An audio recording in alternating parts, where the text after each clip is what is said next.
And what we're looking at right now is we're going through and using Zoom, because it is something obviously we're working on right now, and using right now.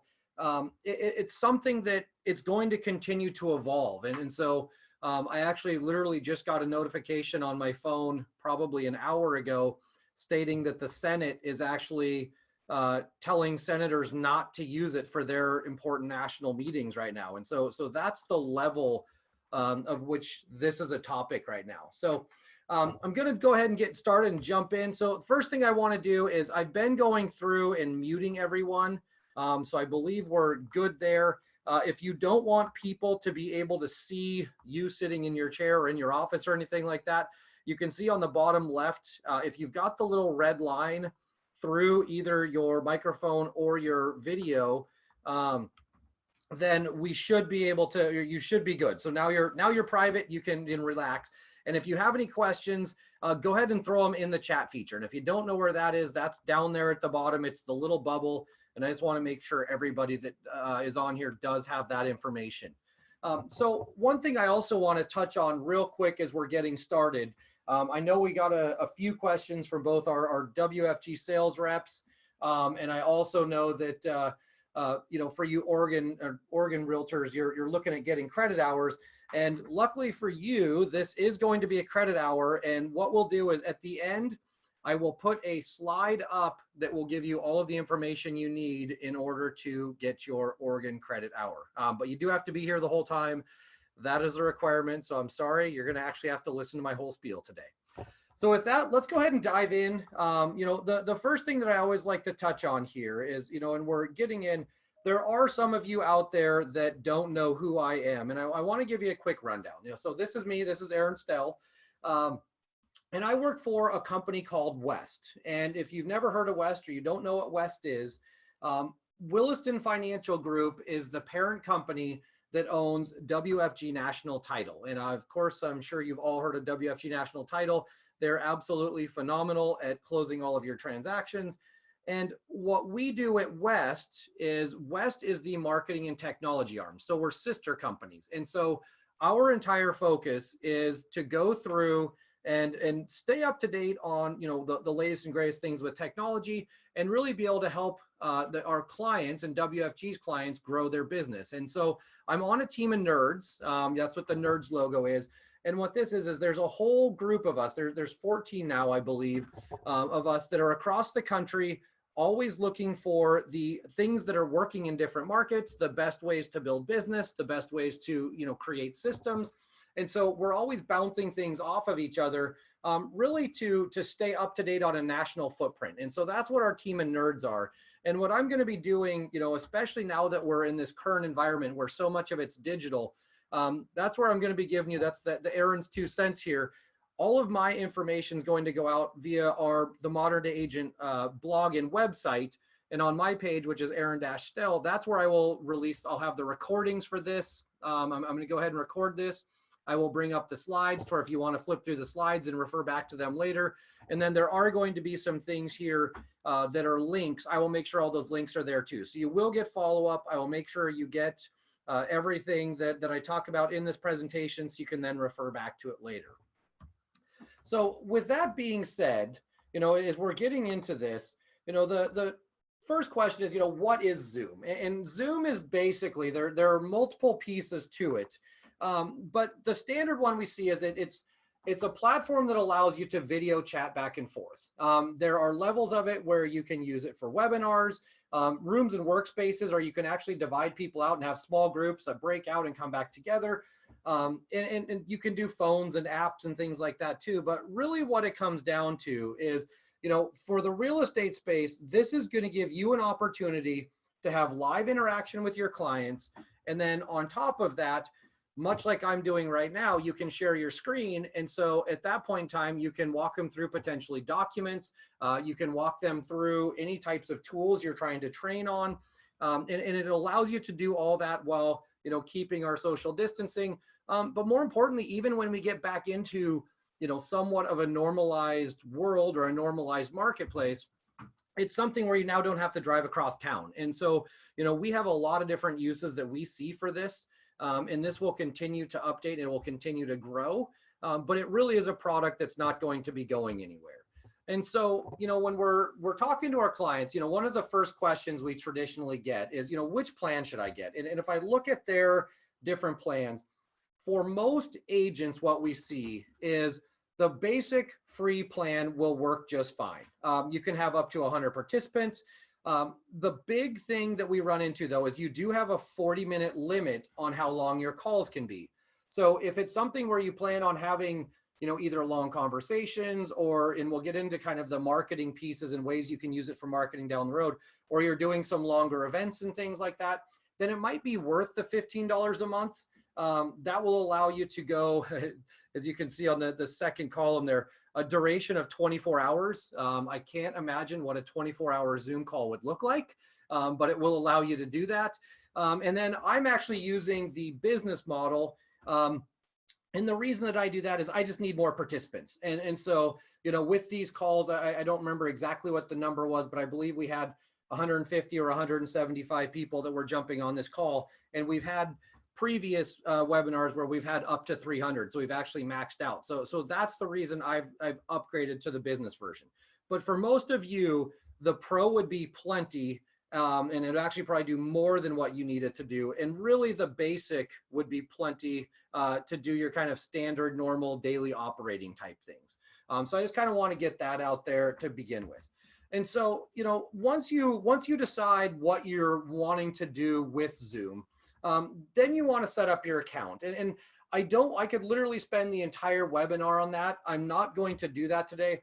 What I am going to do for you guys is we actually built out a Zoom setup guide, and this goes through all of the different steps that it takes in order to get you set up, how you can test it, how you can set up meetings, how you can go through and you can actually look to make sure that your audio and your microphone is working.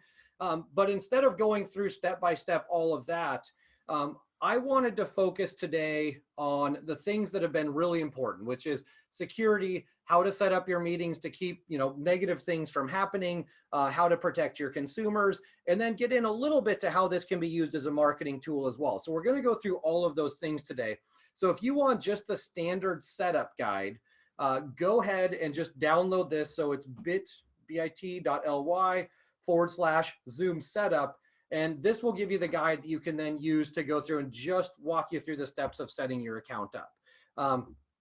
Obviously, in this situation, we're already on a Zoom call, so I'm assuming many of you already have a Zoom account.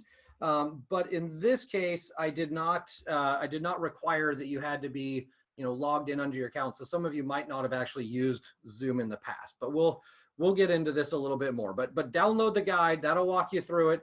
And if you need individual attention on that, both the WFG sales reps and myself can figure out a time to do a one-on-one with you if you need help. So the question then becomes, okay, so Zoom is this great tool. It's something that we use all the time. It's how we keep connected as a team. It's how we get connected as a company. And we've seen a lot of our clients that this is really the way that we can now be connected to or you can be connected to your clients. And so, the question becomes like, what are the risks? Why are we seeing all of these headlines? And what we're seeing is, Google literally pulled, and this was a headline from this morning, they forced their employees to take Zoom, the desktop version, off of their computer. So they can still have it on their phone and they can still get on and use the actual online version through their browser, but they're pulling it off of there. As I mentioned in the very beginning, Congress just told all of the congressmen not to use this as a way for them to communicate back and forth internally or out with their constituents. So there are some issues going on that needs to be addressed, and it does need to be worked on. And so that's what we're going to go through today. It's important. A lot of it can be done through your settings and things like that already. But some of it's a little more than that. So, what are these risks? Here's a term that I had never heard until about a week and a half ago. Zoombombing has happened. And what that is if you go through and you create a meeting, then what happens is if you don't have your settings configured properly, somebody can jump on there and they can basically take over your meeting and just become a nuisance. They're not doing a lot of terrible things currently.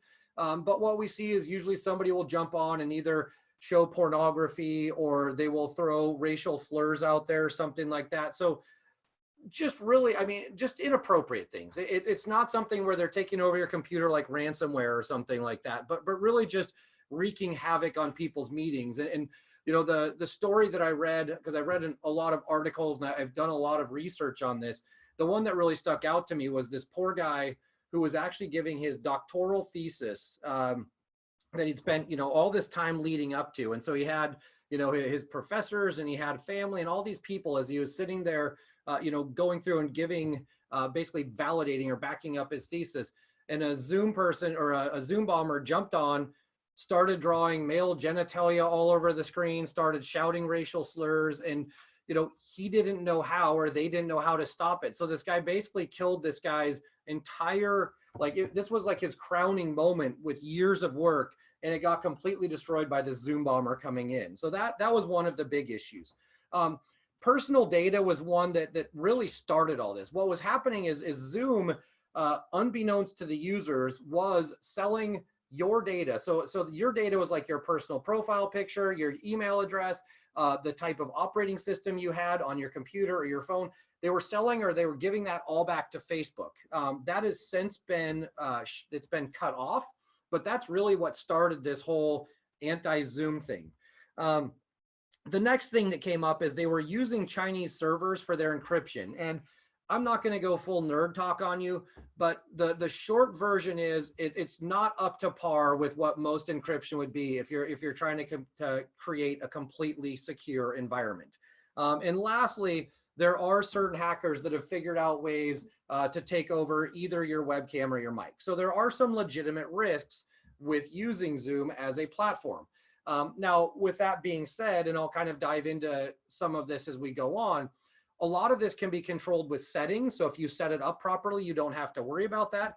And the other part is that's really important is we'll get into is, you know, what they are going to do or what they're working on doing in order to stop this. So if we dive into what they're trying to do right now, they came out with a 90-day plan on April 1st. And on April 1st, they didn't do all of this at first, but what they did do is they did what's called a feature freeze.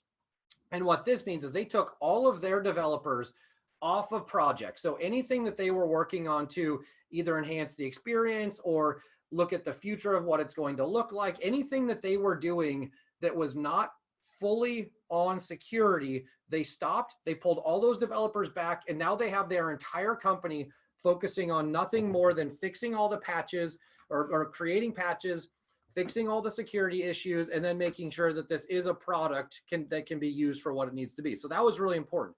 They also, just this morning, so this is, some of this is brand new, is they hired Alex Stamos, who he actually is he's a college professor, but he used to be the chief security officer for Facebook. He worked at Yahoo, and he's a very renowned person that will be consulting with them basically on how they can make this a more secure process. So it's one of those things that while we're hitting some bumps in the roads and there's some issues in the news right now, it's going to be a very short-lived issue because they are spending millions of dollars and thousands of, if not tens of thousands of man hours fixing all the issues. They also worked with the CISO Council Partnership. That's basically, it's a whole bunch of computer nerds that are out there looking for security problems. They're patching stuff, they're fixing it. They've got hackers attempting to come in, and these are like paid hackers to find any vulnerabilities, so that way they can have all of those fixes done. And they've been releasing fixes. So that's kind of there's more to it, but that's the plan that they've been working on since really all of this came out, outside of also then disconnecting third-party apps from accessing their data. So then we get into the most important part. You know, what are the things that you can do, and how can you configure your account and your setup really to make sure that if you're using this to connect with clients or to conduct business, that you can actually do it in a safe and secure way. So, you know, the first thing that we want to do is we want to make sure that we're securing both your account as a whole, but then also all of your meetings. And that's what I'm going to be walking through here for the next, 10, 15, 20 minutes. So the first thing that you want to make sure, and this is really important. So there was actually an update that came out today. So if you have the desktop version or the desktop client on your computer, so whether this be a, your laptop, whether this be your computer at home, you want to go in there and make sure that you did take this update. So you can see that it brings the meeting ID out of the title bar. There's the invite changed a little bit. It fixed a bunch of the bugs that they had.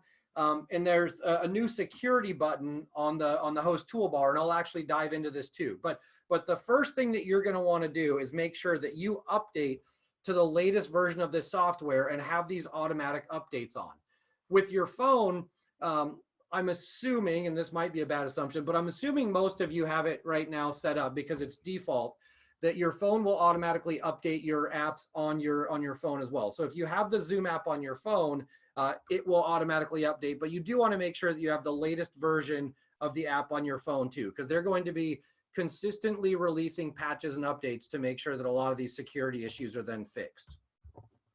The next thing that you want to do is, and this is something that goes way beyond Zoom, but we do want to make sure that you have two-factor authentication on. And there's a whole, like I've got it was a little bit too long of a process for me to throw right into here. So I actually wanted to link back to the page that shows you how to do that with your account.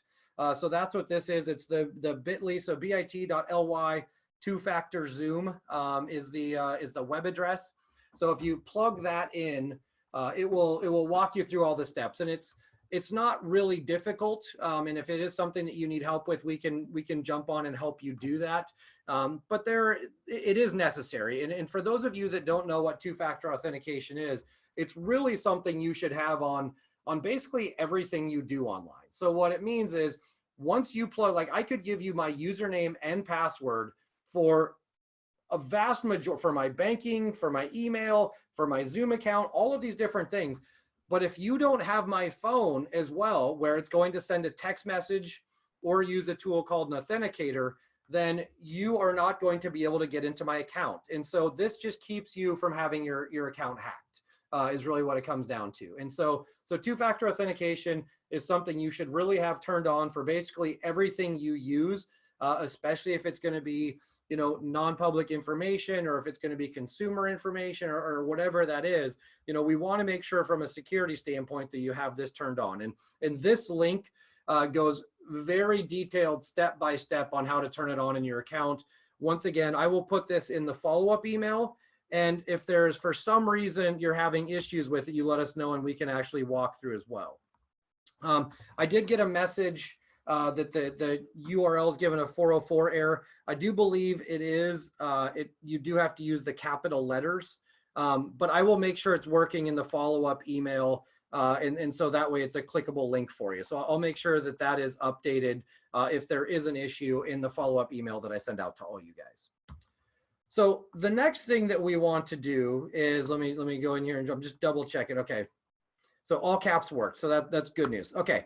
So let me jump back in and let me get going here and move on to the next thing. So the next thing that you want to do, and once again, I'm going to get into some of the more granular things as we get going. But one thing I really wanted to point out is, if you're using either the app or the desktop client or the application on your computer, there are going to be limited settings on there. So if you really want to go through all of your security settings and turn things on and off, you really need to log into their website. And so you just go to zoom.us and you log in with your username and password, and then you're going to click on the little thing that looks like you for setting up the profile in the top right. And when you click on that, that's where you get into all of these, they're going to get into all of these settings here. And so you can see, you can set up your profile in this, I've got a sheet on this too, but set up your profile. It'll show the meetings that you have already. A webinar account's different, so you guys don't really need to worry about that. But it'll also, we can record all of these Zoom meetings, so you then have that. But then you get into these settings, and there are meeting settings. There are the types of the ways that you want the meetings to be recorded. And you get into the account profile, and there are a bunch of toggle switches for what you're going to allow meeting participants to do. Like, are they going to come in on mute? Are they going to come in with a video? So you want to go through all of these settings and take a look at those too. And now we're going to get into the ones that are most important. So that's next. But to start out, I would make sure that you do go in there, set up your profile, and then you want to go through all of the different settings on your account. So the next thing we want to look at is, okay, how do we actually secure our meetings? And then we've got a step-by-step guide, and I'm going to walk you through these. And I do have an actual handout that I will send you as well that lists a vast majority of these, so you can just have it as a point of reference too. So the first thing that we want to do, and we're getting started. So this is a picture of the actual the desktop client on what it looks like. So you can start a new meeting, and basically what that does is that just fires up a meeting using what's called your personal ID right away. But what I traditionally do is I go in and I want to schedule my meeting. So if I go to this next page and I'm saying schedule a meeting, the things that are important here. So number one, you can pick the time and pick and choose the time, but the things that are actually going to keep you secure is number one, instead of using your personal meeting ID, which is what you see there, it's about, you know, halfway down, it says personal meeting ID and it gives you all those numbers. We want to say generate automatically. And what that does is it's going to come up with a random ID number for every single meeting that you then put on. And secondly, we want to require a password. Now, there are a couple of things that are important with this.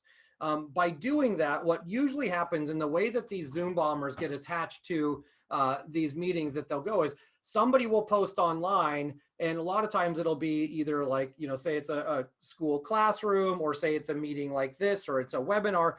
They'll post the link to that webinar. Well, once that's out on the internet, if you don't have this password required on there, then people could just click on that, jump in, and they can then go through and basically be on your meeting.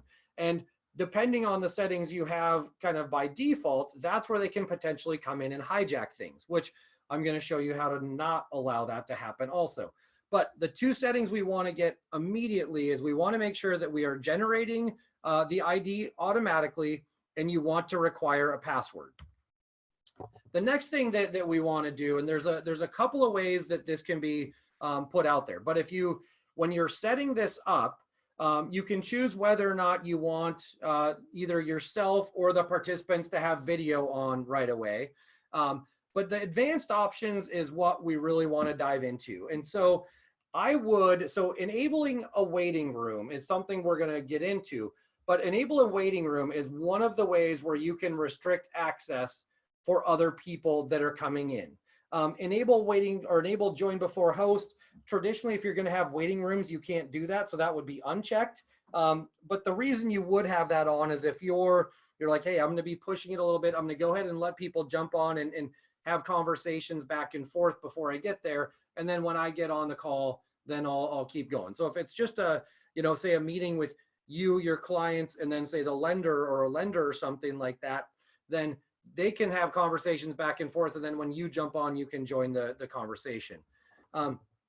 Depending on the type of meeting it is, if it's something where I'm going to be giving a presentation, then what I'm going to do is I'm going to mute participants on entry, because I want myself to be able to present with a bunch of without having a bunch of distracting noises.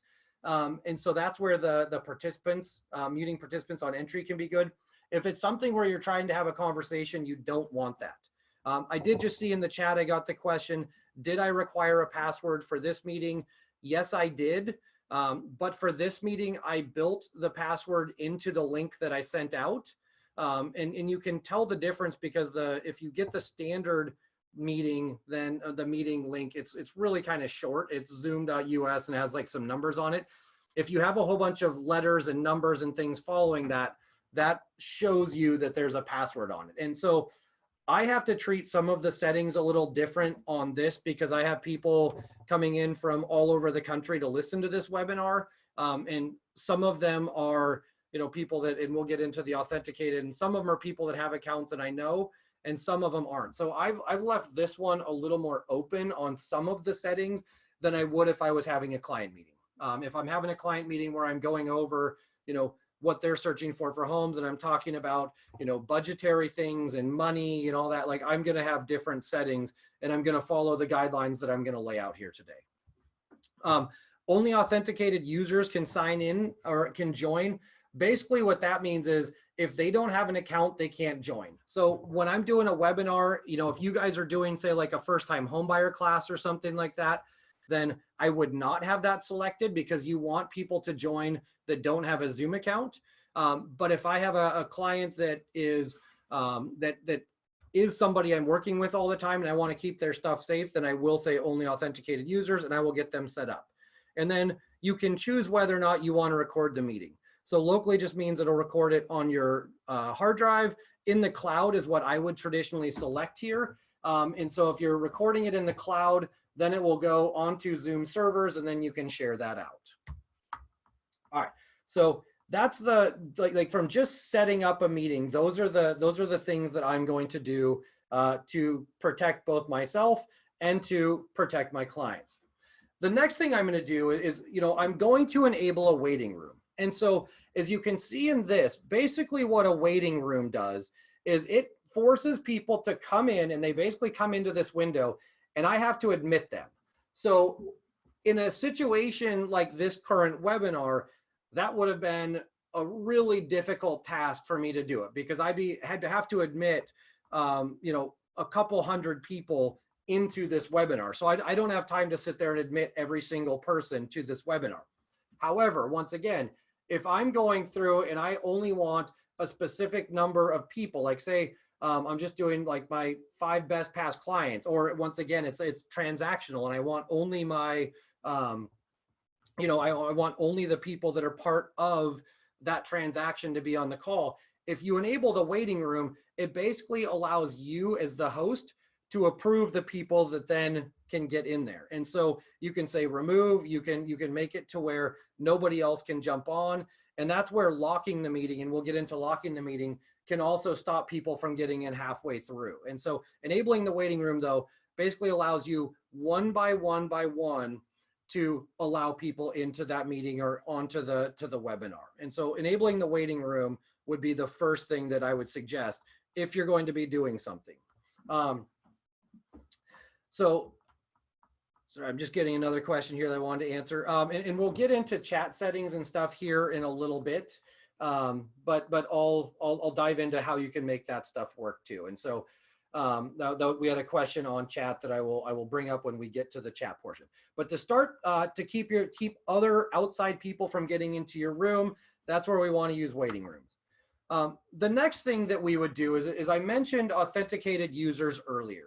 So what I would do if I'm making this part of my process with my clients is I'm going to, in my initial either buyer consultation or my seller listing appointment, I'm going to have them download Zoom, and I'm going to help them get signed up for an account so that when I go through and set up Zoom meetings, that they will be authenticated. So what authenticated users means is they do have a Zoom account. So you can see their photo, you can see that they have an actual account, versus if they just had the link, then what can happen at that point in time is you can have somebody that jumps in there, that just clicks on that link, and if they're not authenticated, they can come in and you don't know if, like, I mean, you have no idea who they are. So that's where the Zoom bombers come in. Oftentimes they get a link, they click in, not signed in, and then they'll come take over your presentation or what you're trying to accomplish. So I would set it up so authenticated users only when I'm trying to conduct business on this. If you're trying to do something that's just kind of more social, and you're trying to give a presentation to, like I said before, first-time home buyers or something like that, then this would be a setting that you probably would not want to turn on. But you do open yourself to the risk of potentially having, you know, random people click on there that can try to basically hijack your conversation or hijack your meeting. So the next thing that we want to do is we want to manage screen setting or screen sharing. So what you're seeing right now is basically the bar that you're seeing right in the middle of the screen is what sits at the bottom of your screen when you are sharing a slideshow. So for me, I have this on the bottom, and you can go in there and you can say, either one participant can share at a time or multiple people potentially, or what I would suggest is host only, because a lot of time what these Zoom bombers are doing is they are coming in and they're sharing their screen, and that's where they are, that's where they're going through, and not only are they taking over and sharing their screen, but that's where they're showing pornography, or that's where they're having all of these, the pushing out racial slurs or insulting language, or, you know, attacking you in that way, shape, or form. So if you're doing this, if you've got the, if you've got the settings to where you're the only one who can share your screen, then they can't come in and take that over. So that's one of the easy settings that doesn't allow other people to come in and take over your conversation or your meeting, is just making sure that you're managing the screen sharing settings. So basically, once you fire up the meeting and you're sharing the screen, you go to the advanced sharing options and you say only you, the host, can then share your screen. The next one is, once you get, let me see here, I got a question coming in, so I'll answer that real quick. So if it's host only, can you allow others to share their screen with your permissions? So yes, you can. So you can change that, and you can allow other people to then share their screens. The other thing that you can do is you go to this step. You can, and so I'm sorry, I'm trying to answer some of the questions here that are coming in. So once your meeting is going in, you can change these settings while in the meeting. And so if you get the people in there that you want to be in on the meeting, so if you have all your participants there, then what you can come in here and do is you can lock your meeting. So what that does is it keeps any other people from coming in. So you can see on the menu, when you click on participants or manage participants in the menu, then there's the little 3 dots. And when you click on those 3 dots, or where it says more, that's where you can go in and you can say, okay, I want to lock this meeting. I don't want to allow any more people to join. With this, as long as you know who you want to be part of your meeting, this would, as soon as everybody got there, I would immediately lock the meeting. In webinars, and once again, if you're doing classes or seminars where you don't know everyone that's there, this can be tough, because what happens is, let's say one of you had a bad internet connection or something happened and you dropped off and you tried to get back on. If I had locked the meeting, then you're now locked out. So sometimes it can be a little bit of a hindrance if you're trying to do something that's, say, like bigger area wide, something along those lines. However, if you have all the participants you need and all the decision makers or all the people you want to talk to in that meeting, you click on participants, manage participants. When that's open, you click on the 3 little dots. And at that point in time, you can say lock meeting, and nobody else will be able to get into that meeting. So that will also keep outsiders from being able to come in. And, you know, if you have a big enough group, what we'll see is they may not even say anything or try to hijack. What they'll do is they will come in and they will just sit there and eavesdrop and see if you talk about things or say things that you would not normally want to be public information or out in front of everyone. So I'd make sure I locked the meeting as soon as I had all of the participants there.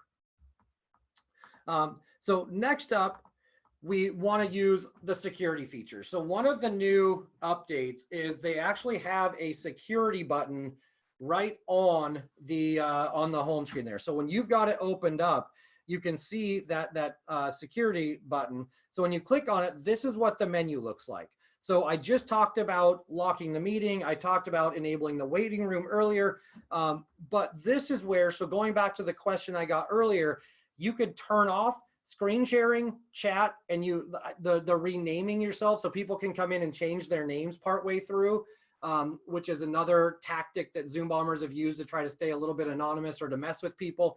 So those, if you're allowing it, will have little check marks next to it. So if you click on the security and uncheck those 3 things, now they cannot come in and share their screen. They can't share their screen, they can't chat, or they can't rename themselves. And if I wanted to allow somebody else to share their screen, then I could go back in, I could check that box through the security button and allow that person to share the screen. So hopefully that answers that question for you. And then, you know, once we've now managed the screen and who can share and who can do what, Now you can manage the chat, because the other thing that they're doing, or what we're seeing with people that are jumping on here, is that they are coming in and basically sending private messages to other people inside of that webinar.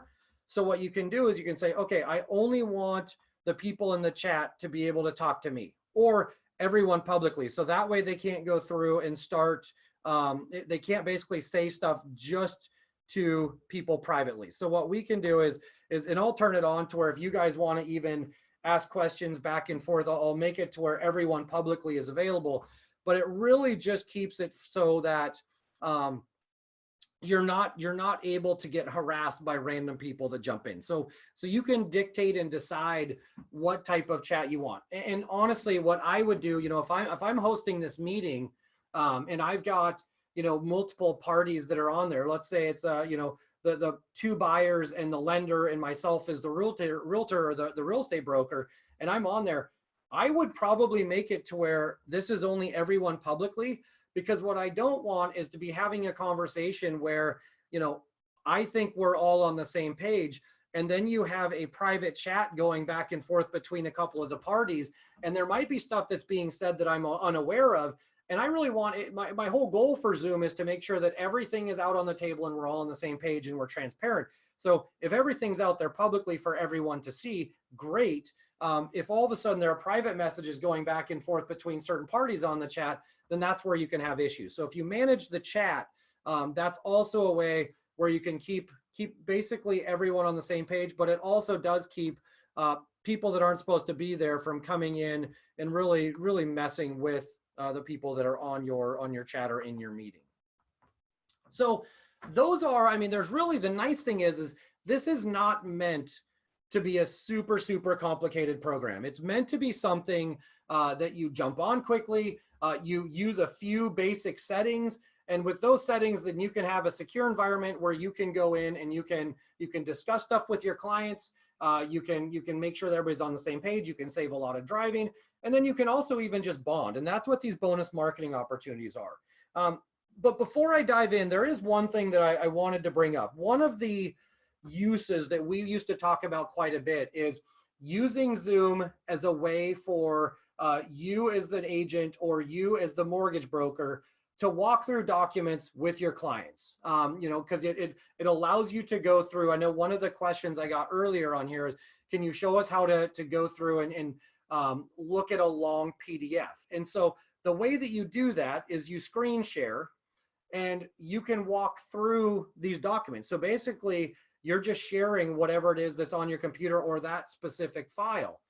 But one thing that in talking to our InfoSec department, we are now suggesting is not to do that until they get their encryption up to snuff, or until some of these security issues get fixed, which I'm guessing is going to be inside of the next couple of weeks.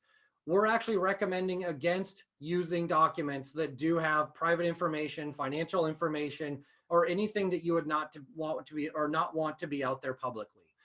So use it to connect with people. Use it as a tool that we'll look at here with marketing opportunities. Use it as a way to get out in front of people while you can't get together personally. It is great for that. With all of the settings that I brought up earlier, it can be a fairly secure environment for you. But we're really looking at not doing like blank sales agreements would be fine, but not the ones that are filled out with all of your consumers, like basically financials, down payments, how much they're paying for the house, even address, phone number, email, all of that private information that they may not want shared. Well, there's a really high likelihood that nobody would ever see it and nothing would ever come to it. Until they get all of these patches done, I would hold off on that. So if you have any, I do see a couple of questions coming in. Let me see here. We can, so the question just came through, will West tell us when they feel security is sufficient enough to share filled documents? We are going to be having, we have both our marketing team and our information security team working together to be pushing out updates as often as we get them. So yes, our goal is to say, okay, at this point in time, we feel it's a secure enough environment that we can use it for that purpose. And that's something that we will be pushing that stuff out, but I don't know exactly when that will be happening yet. All right, so from a marketing standpoint, so obviously I've been going through and I've been talking about the risks, and I've been talking about the things that are going on with Zoom. But under most circumstances, if there were a bunch of issues with the program, we'd say, like, just don't use that program, find another solution.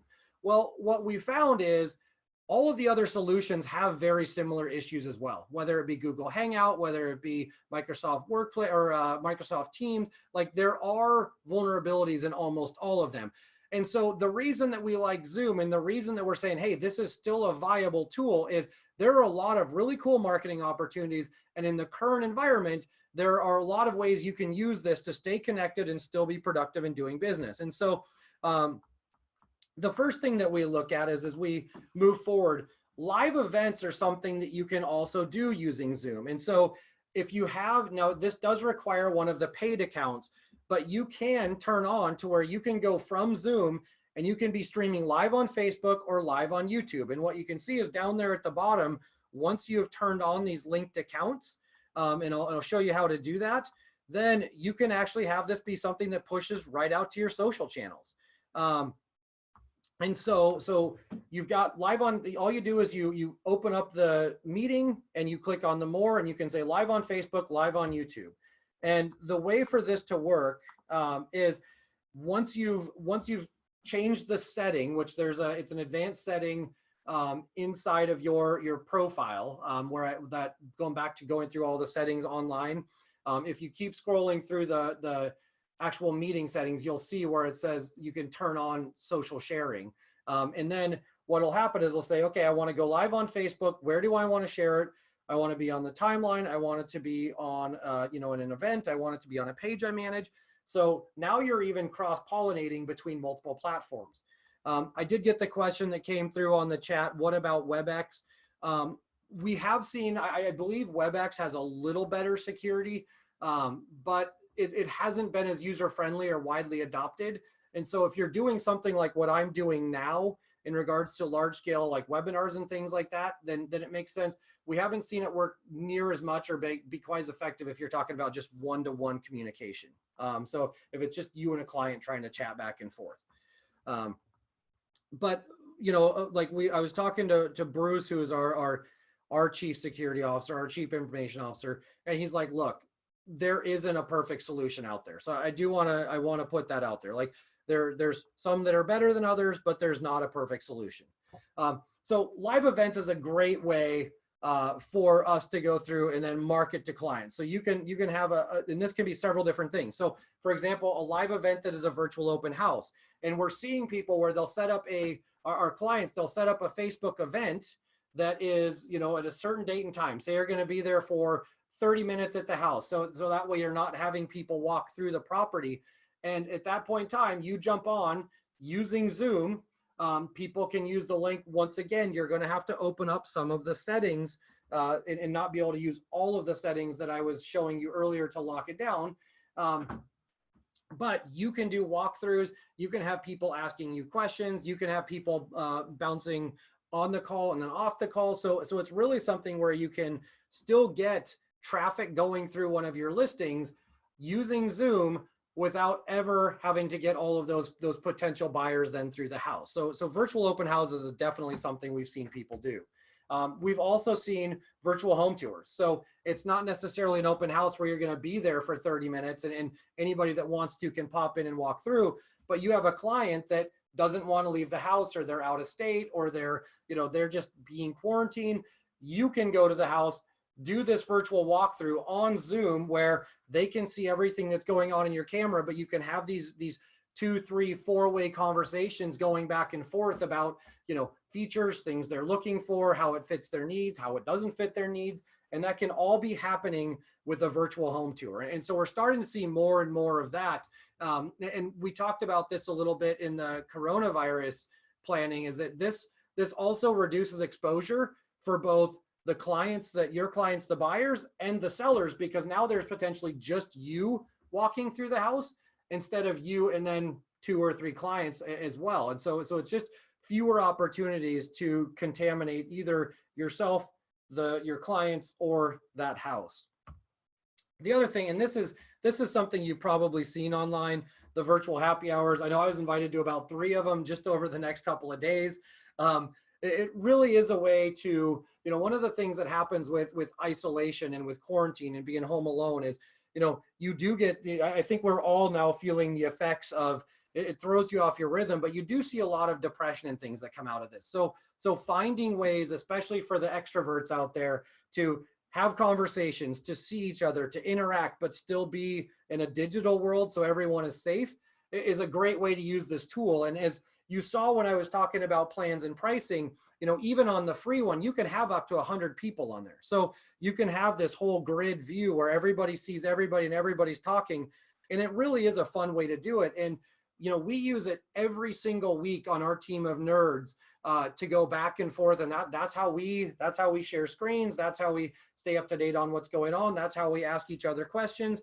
And so it is one of those things where having this screen is just fantastic. And virtual happy hours is something we've seen a lot of clients do just to reconnect with their people.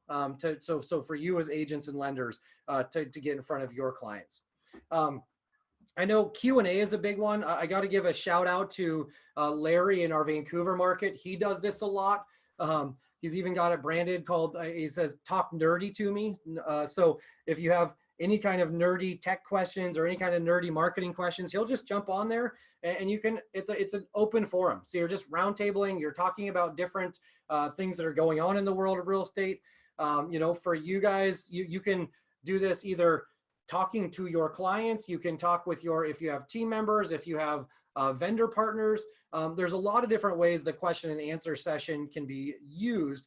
And then if you're doing this as a recording, then it can be pushed out, or if you're doing this as a live event, it can be pushed out to social media, it can be pushed out on Instagram, it can be pushed out on Facebook, it can be pushed out on YouTube.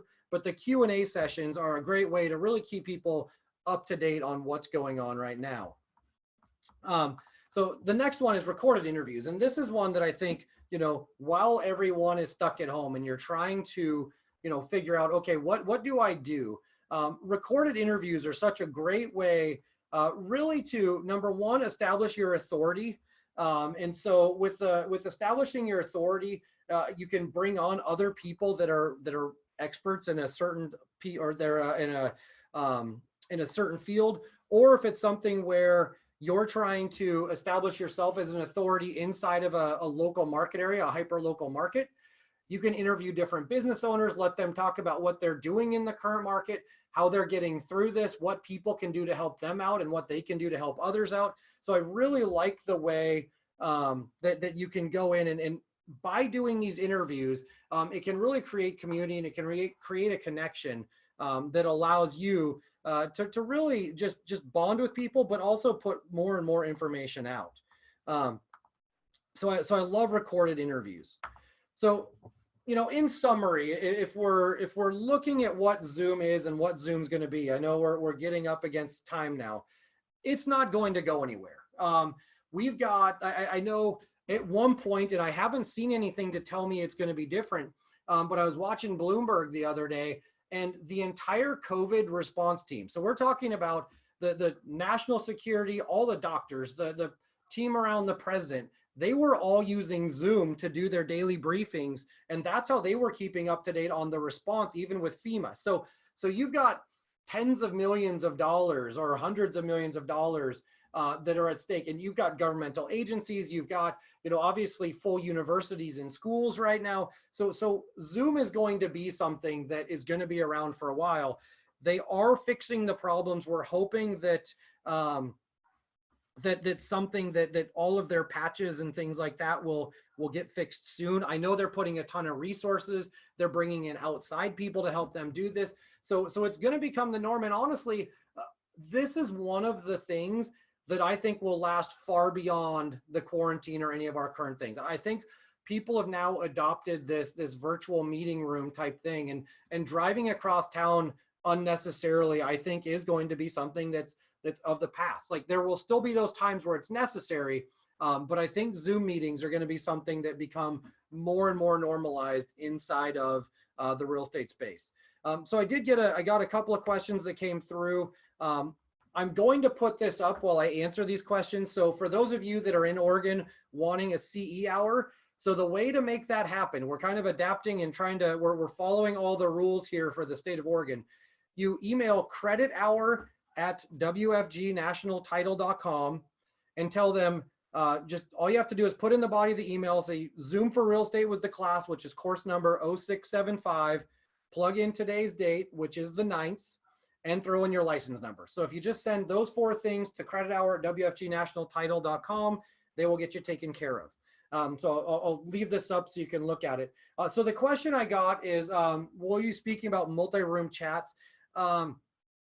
I have not been using that a lot. I know that is a feature you can use where you're all together and then you can break off chunks of people and let them go do things. So where we really would see that is a lot of times it's like if you're collaborating on a product or a project, or you have like a sales team and you want breakout sessions, you can do that. I wasn't going to touch on that today, but if that's something that you know you have a question on, you can shoot me an email or we can go into that for you. And the other question I have is, or got was, they've not been able to figure out why their computer wouldn't do the digital backgrounds. There are certain system requirements that are a little bit bigger in order for that to happen. I can actually tell you my older Mac that's 5-ish years old will not allow me to do it either. You have to have a certain operating system and you have to be at a certain level in regards to processing power and things like that. So there is a reason. And the next question I got is, when you're on, how do you add your still photo? It should be like, so if where you really want to set all of this stuff up is go to zoom.us and set up your profile in there. And if that's the profile you have on the online profile, then anytime you sign in anywhere else, then all of those settings should come through. So jump on and do it with zoom.us. So just as we're summing up here, I want to thank you all for your time. I will be putting up a recording of this webinar as well as the slides on my website, which is themodernDayAgent.com/Aaron-Stelle. You'll also be getting an email from me with all of these links and everything that I promised you. And then on that email, you will see that I've got all of my social links on there. So it's Aaron's 2 cents is my handle basically for Instagram. I've got an Aaron's 2 cents digital mastermind where I will be pushing out future classes and things that we see. So please do connect with me. I would love to hear from you guys. If you guys do have any questions, you know, by all means, go ahead and throw those in the chat now. Or if you do need some help, get with your WFG sales rep and we can find a time to even jump on a meeting for, you know, whatever it is that you need. So thanks again, everyone. I really do appreciate it. And if there are any last minute questions, go ahead and just throw them in the chat window. Otherwise, have a phenomenal Thursday.